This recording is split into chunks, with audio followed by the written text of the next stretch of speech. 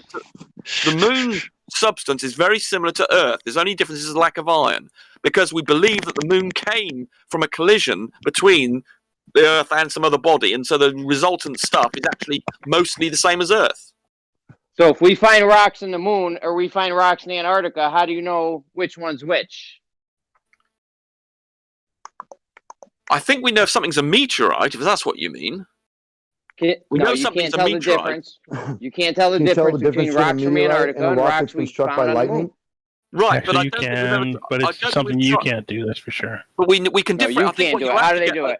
Hold on, Jeremy. I can't think the either. point you're actually trying to say is there have been Martian meteorites that have arrived on Antarctica that we can differentiate because they're not like Earth rocks. I'm not sure we can differentiate between Earth rocks and Moon rocks, except the fact that they might be. Well, no, if they come as meteorites or something, I think they'd be. We can see them meteorites. So we know that we can see something's a meteorite or not, if that's your question. But when they come from the moon, I think it's a bit more tricky. They're presumably embedded in it. It might have some of the regolith or whatever. But I think fundamentally, chemically, it's very, very similar. No, there's rocks. You guys have told me personally that we cannot tell the difference between rocks we find on Antarctica and rocks we find on the moon. I don't In think I fact, told you that, but I can believe that to be the case. We can certainly tell if it's a meteorite or not, but we know Martian meteorites. They're different. So we We're can not tell. talking about Martian meteorites. Okay, Stop. you're sure about that? You're sure you're talking about moon and not Yeah, Martian? we're talking about clearly rocks he said from the moon, we right? said we found. You guys have Clearly- said we found them on Antarctica, and that's how we can tell that they're moon rocks because they match the ones from the moon. Well, that's. I felt they were chemically. I think moon rocks are very similar to Earth ones. So yes, I can understand people telling that you can't tell the difference. You can't. Yeah. So how do you know that they're from the moon and not just rocks from Antarctica? Well, but we know they're meteorites. So obviously, we can tell something is a meteorite. So if it's a meteorite and it They looks like can't tell Earth, the difference Oh my between the God. rocks from the moon and the yes, rocks from but we can Antarctica. tell if something's a meteorite, Jeremy, can't we? No. Yeah, but Yes, not we these can. rocks. You can't tell the In some difference. cases, Hold on, you who just said cannot. no? We You can can't tell. always tell. Sometimes, we normally can tell. electrically, sometimes We can tell electrically by the fact fragmented they've been rocks. heated. We can. Wow. There are some Yeah. distinguishing Lightning's features got of heat to it. meteorites. Right. So does electricity's got heat to it. We can tell Yeah. whether something's a meteorite or not. They can. That's recently, for instance, there was a meteorite that landed in Bristol in the UK, and it turned out to be a very, very rare one of only 52 meteorites have ever been discovered. A carboniferous meteorite, and they knew it was in a 10-mile square area, and they went around. And I don't know quite how they managed to pin it down. It's only the size of a bloody golf ball or something, but they found it, and they know that it's a meteorite just by looking at it. Presumably, it was on the surface of the ground or something, perhaps in the. I don't know. Perhaps it was. Anyway, they found the damn thing, and they got able to identify that it was a meteorite because of because they can see it's been suffered heat a great deal of heat and also its structure. And so we do know how to distinguish between a non-meteorite and a meteorite. So if you find a meteorite, Jeremy, in Antarctica, and it's made of the same stuff as the Earth, I presume that means we can then say this must have come from the moon. That's ridiculous. That's not ridiculous. It is absolutely ridiculous. Your logic is amazing. No, it's can I respond to what you said there? Or just... Sorry, was that? You said that? So you're talking about the shocked quartz and stuff like that, right? Yeah. Okay, so that's also what lightning strikes do. I'm trying to explain this to you, but you're just rumpusing me to death. It's not always the same. That's why I said in some cases you can, in other cases you may not be able to. But in some cases you can see that these lightning strikes leave what are indistinguishable between meteors and other rocks or whatever. Yeah, but it's not going to cause a whole object. I mean, something like the okay, I'm not great. No, point out. It's just what it is, man. I suspect the size of the rock that would be treated in that you can get. I mean, there might be some. Okay, if you've got a very small meteorite you're left with, that perhaps you could generate with lightning. Perhaps I think even that's unlikely. But I'll go with you the fact that's just possible in small cases. But when you're getting a decent sized rock, then that I don't think can be caused by lightning. It has to be caused by a sequence of heat, a decent time subject to heat, whereas a lightning strike is incredibly quick. And as you say, with shock quartz, that's an instant thing, whereas the meteorite has been subjected to heat for quite, a good minute or two or whatever, which is not the same in the lightning case, which therefore leaves a different imprint. You're talking about with like phosphorus locked inside and shit like that, right? Well, no, that's a chemical composition. It's the way it's been affected by heat, and also the way if you get these sort of things melded together. A lot of meteorites are sort of little balls that have been sort of melted together. That's not the sort of effect you get with lightning. Yeah, a lot of it is actually. It's called partially protocrystalline or microcrystalline, right? That's literally what lightning also does. You see, you're really missing the point on all of this. That there's more than one way to skin this cat. And one of them got marginalized, swept under the rug, while the other one got glorified and touted as the obvious only answer. I think there are lots of meteorite properties that cannot be created by lightning. On meteorites. Maybe not lightning. Maybe not lightning in the sense that we see it in a smaller scale, but lightning in a larger scale, maybe. Yeah. I mean, I'm not an expert on this area. All it is a problem with scale at this point. If you're like, well, it's not big enough to do this certain amount of whatever. But I mean, we do know that the plasma is a scalable physics. Like, what is it, 10 to the 36th or 39th order? Some ridiculous, from the size of micro anythings, nano anythings to galaxies and larger cosmic web even. Speaking of cosmic web. But there must be some different imprint caused by something which is a lightning strike, which only lasts milliseconds, and the experience of something going through the atmosphere and getting very hot over a period of minutes. There must be a difference that you could detect. I would have thought. Oh, absolutely, yeah, absolutely. Unless the lightning strike or the electric discharge event, was a longer event. It could even be that lightning strikes only last milliseconds. So there's going to be a different effect on the object. No, well, discharges events, right? It wouldn't have to be just the one lightning effect. It could still. Hold on, you're saying two lightning strikes now. Is that what you're saying? Well, no, it's just a discharge event altogether. Like, it's not actually lightning. Lightning is only around for milliseconds in one particular place. Right, but I'm talking about electric discharge events. So we don't always know that they're you're not talking just about lightning now. You're talking about something else. Well, I'm talking about electric discharge. You're just claiming it. The only kind of discharge that's allowed is lightning, but that's not the only. Okay, all right. So, but it's just you talked about lightning. So there's electrical discharge, and some of them are slower than others. Some they're faster than others, right? So it could. All right, everybody, we're gonna call it a night. Got an extra hour on Friday night. Just went by itself. Anyway, we will see you on Monday. Hope you enjoyed, and have a good weekend. We'll talk to you later. Back to business as usual on Monday, and who knows what we'll be talking about. All right, talk to you later. Bye.